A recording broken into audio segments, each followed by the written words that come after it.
من بچه شیعه هستم، خدا را می پرستم، خدای پاک و دانا، مهربان و توانا، پیامبرم محمد که با او قرآن آمد، دین را به ما رسانده، او ما را شیعه خوانده.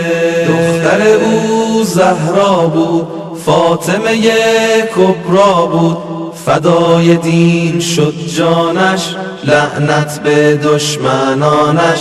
در روز عید قدیر بر ما علی شد امیر، امیر مؤمنین است، امام اولین است. امام دوم ما بخشنده بود و تنها، نام ایشان حسن بود، صبور و خوش سخن بود، صبور و خوش سخن بود. حسین که شاه دین است، امام سومین است، شهید کربلا شد، تربت او شفا شد.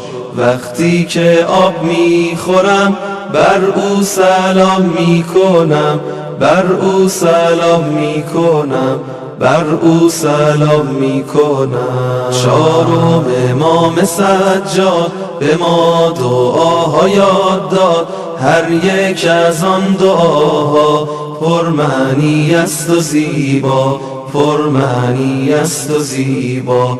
پنجم امام باقر که علم از او شد ظاهر، شاگردها تربیت کرد، اسلام را تقویت کرد، اسلام را تقویت کرد. ششم امام جعفر برای شیعه رهبر، صادق و راستگو بود، خدا هم یار او بود، خدا هم یار او بود.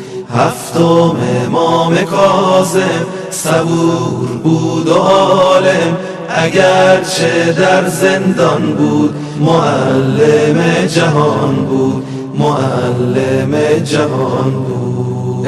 امام هشتم ما امام رضای والا، امید شیعیان است، چقدر مهربان است. نهم امام جواد، رحمت حق بر او باد، کریم و بخشنده بود، ماه درخشنده بود. دهم امام نقی، پاک دل و متقی، هادی راه دین بود، یاور مؤمنین بود. یازدهم عسکری، از همه عیبها بری، در خانه بود زندانی، شهید شد در جوانی، شهید شد در جوانی.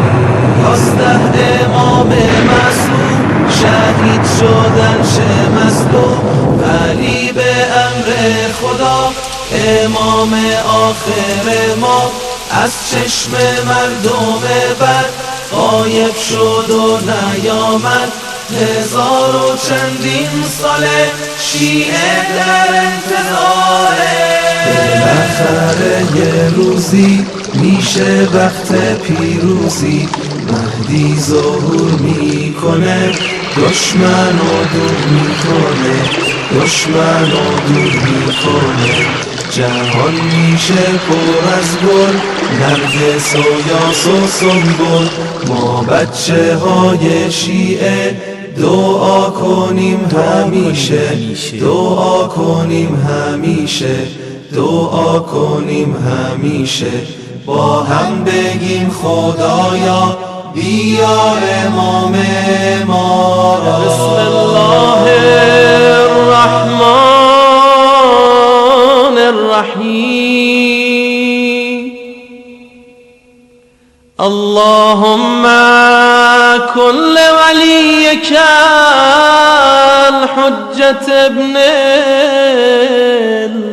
الحسن صلواتك عليه وعلى آبائه في هذه الساعة وفي كل ساعة وليا وحافظا وقائدا وناصرا ودليلا وعينا حتى تسكنه أرضك طوعا وتمتعه فيه